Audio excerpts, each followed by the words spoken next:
call that series Singing the Scriptures, or a Scriptural Echo series. And the point of that is, a lot of mainline churches use what we call the Revised Common Lectionary. And in the Revised Common Lectionary, there are 4 scriptures which are read every Sunday. There's always an Old Testament, a Psalm, a Gospel reading, and one of the letters, one of the epistles. And those 4 scriptures every Sunday are coordinated so that there are multiple threads that wind through them. And that whole cycle then lasts for 3 years.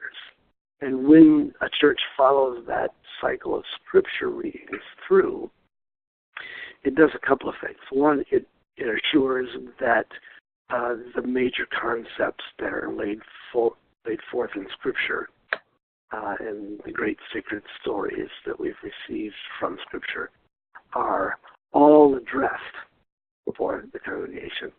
And that in itself is a protection, if you will, of you don't keep hearing the same ideas over and over and over and over again.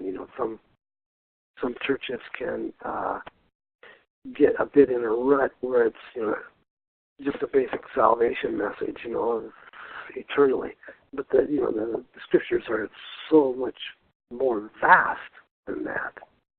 And so that's one way that the church throughout the ages has dealt with that issue, so that it's not just the personality of the preacher or the favorite topics or what they know about, but it's actually Scripture that is driving the whole thing.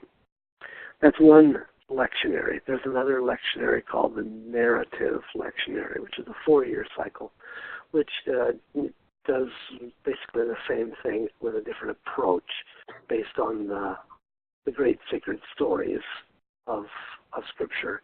And then, of course, the sermon then becomes the exegesis, becomes the interpreting of those scriptures for today and for that congregation and for those people, and the revealing of the connecting points.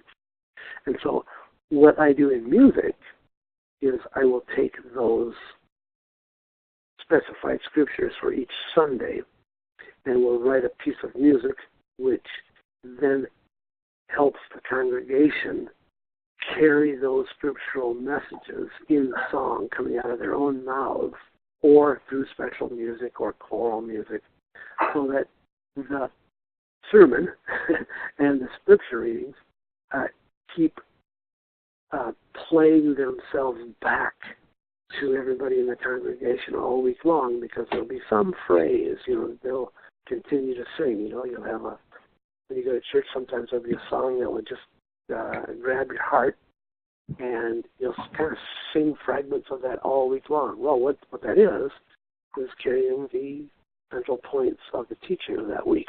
And so that's the music I write, to help people carry the message that has been brought forward on that particular Sunday, always with the primary goal of amplifying those meanings, echoing those meanings musically in ways that people can